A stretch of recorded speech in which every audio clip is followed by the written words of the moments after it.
People now are looking for places where it is easy to do business. You know, and if you look at doing business, the ease of doing business, the 10 countries in the world where it is easiest to do business this year, out of those 10, there are 4 from Africa. And those 4 are Kenya, those 4 are Cote d'Ivoire, Togo, and Rwanda. These are not the big giants like South Africa or Nigeria or Egypt or Algeria. It is those small countries who are doing tremendous work to make their market very attractive for investors.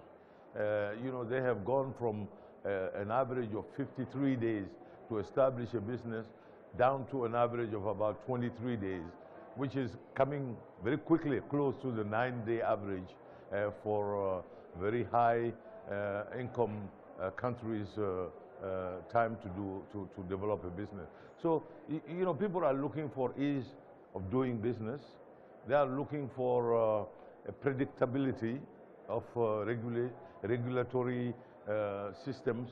They are looking for things that really make it easy to do sophisticated business. Whatever you cannot do, you know, on a big volume, now you can do on a small scale, but with quality, and you can have a tremendous return on it. Now, of course, looking into the future, just a little bit, where do you predict much of the investment to come from? Are we going to see more Chinese capital coming into the east of the continent, even all through the continent, or are we going to see more engagement from the Middle East? I think that the next wave of investment probably is going to come back to traditional sources because even those new money that are coming from places like Russia or Latin America, all are trying to kind of integrate themselves within, how you call it, investment funds that are traditional, that exist, that are very solid, like you know, places like Singapore and other places like the United Arab Emirates. People are going to try to find a way to get their funds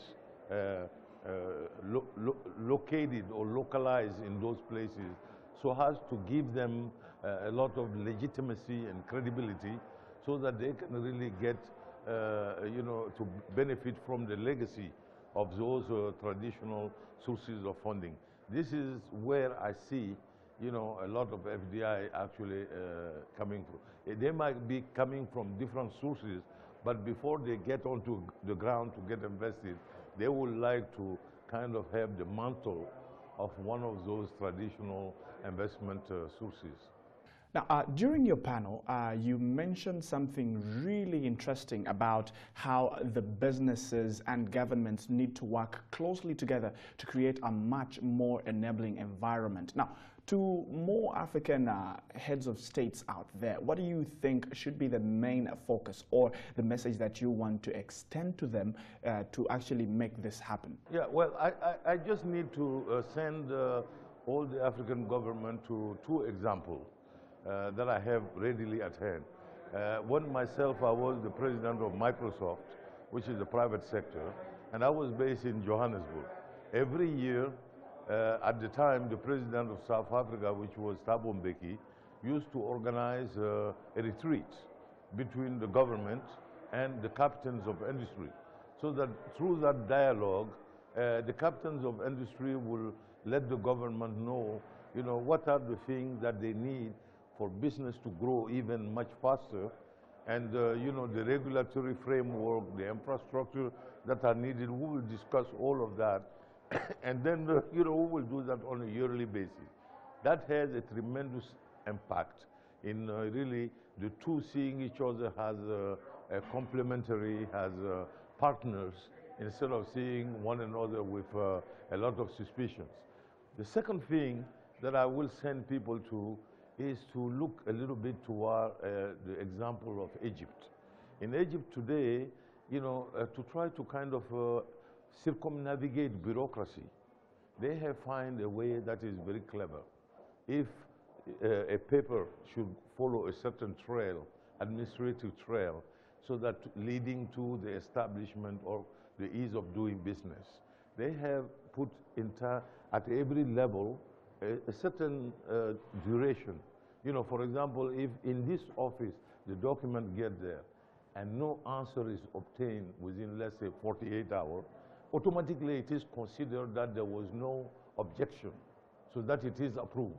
So it enables papers to move along the track without being subjected to unnecessary bureaucracy or people who just are not doing their work readily on time. All right, now today we've heard a lot about the technological innovation in Africa, but I just wanted to know, from your point of view or from your standpoint, what do you see as a significance to the likes of digitalization in Africa and how this is expected to help the investment environment grow and, of course, help on business success? Just brief us on that, and that will be my last one. Yeah, the thing is that I think technology's importance in making business grow now, everybody knows about that. That, in my opinion, is not what is going to give Africa an edge. I think that the same way we have missed a lot of industrial revolution, okay?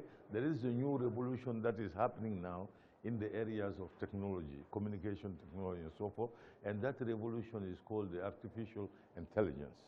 Now, I think that Africa should gear up and try to leapfrog and not wait until, because this is a domain now where the playing field is totally level, okay? Anybody who has a computer, anybody who has a database, anybody who can actually get involved into artificial intelligence. And by getting in there, I think we are going to start doing economies of scales. We are going to be able to get good results. And, you know, it will give us an edge, and we're going to see ourselves in the forefront of a new way that ultimately everybody else is going to end up following. So I think that we should accept that technology is helpful and blah, blah, blah.